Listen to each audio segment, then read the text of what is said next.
Курмандыкка союла турган малдын акчасын берсе болобу? Баягы курмандык чалбай эле жөн эле акчасын кайрымдуулук кылып берсе болобу дейт. Бул аябай көп келип атат мындай суроо.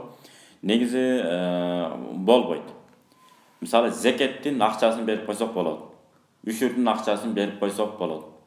Битир садаканын акчасын берип койсок болот. Мисалы сөзсүз эле буудай же арпа же курма бериш шарт эмес го, же болбосо мейиз.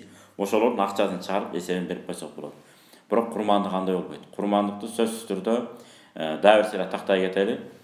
Кимдин 40 кою бар болсо, же 40тан жогору, же кимдин 30 же андан жогору уyu болсо, же болбосо кимдин 5 же 5тен жогору төөсү болсо, топосто ошондой.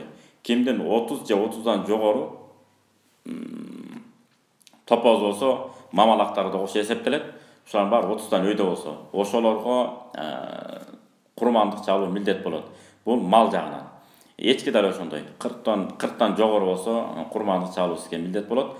Жана ошондой эле акча жагына келе турган болсок, алтын өйдө болду жылып турганына байланыштуу. Мисалы 4-5 жыл мурун 120 миң тегерегинде болгон. Бүгүнкү күндө алтындын баасы өсүп кетти, эмне болду?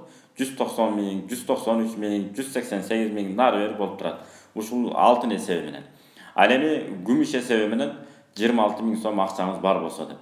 Бирок Ханафи фикх китептерине келет, анфаухума, алтын менен күмүштүн кимиси пайдалуураак алып келсе, кедей кембагалдар үчүн. Биз ошонун эсебин чыгарып, демек зекетиңизди бериңиз, курмандыгыңызды чалыңыз деп биз кызыктырабыз. Эмне үчүн? Бейбечара кыйналган адамдар пайда көрүп калсын, ошолорго бир аз болсо жүрөктөрүнө кубаныч кирип калсын. Экинчиден, курмандык чалган адамга дагы сооп катары болуп калсын деген үмүттө. Анткени бүгүнкү күндө күмүштүн баасы 26 миң сомго туура келет. Кимдин үйү, жайы, тамак ашы бар ордунда байлык катары эсептеп койгон, мисалы эртең керек болуп калат деп 26 миң сомуңузду алып бир жерге бекитип койгон болсоңуз, демек сиз байлардын катарына кошуласыз дагы күмүш эсебине келгенде. Демек курмандык чалуу сизге милдет эмес, жүктөлүп калат. Мына ушул эсептерди да эмне кылышыбыз керек? Эске алышыбыз керек. Бул ихтиятон, этияттык үчүн. Бирок бизде көбүнчө алтын менен эсебин чыгарып, эмне кылганбыз? Калыптанып калганбыз. Салтыбызда ушундай болуп калган. Бирок акчасын бербей, сөз түрдө эмне кылат экенбиз? Малды курман чалат. Ошондо да Алла Таала Куранда айтат: "Силердин этиңер, каныңар жетпейт. Болгону кылган таквалыгыңар." Демек, курманды чалып атканда жалгыз Кудай үчүн, Алланын ыраазылыгы үчүн деп. Мен ушул көрүнүп калайын, таанылып калайын, мага көңүл буруусу маанилүүрөөк, жакшыраак болуп калсын деп курман чала турган болсок, бардыгы төгүнгө кетет.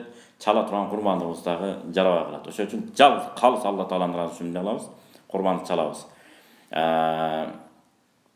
Алла Таала ошон үчүн эмне деген? Инна а'тойнакал каусар дегенден кийин фасолли ли роббика ванхар. Раббиң үчүн намазыңды оку дагы, курман айт намазын деп. Андан кийин ванхар курбандыгыңды чал деген аят бул. Ана кайсы убакта чалыш керек? Кийинки суроолорго улантабыз.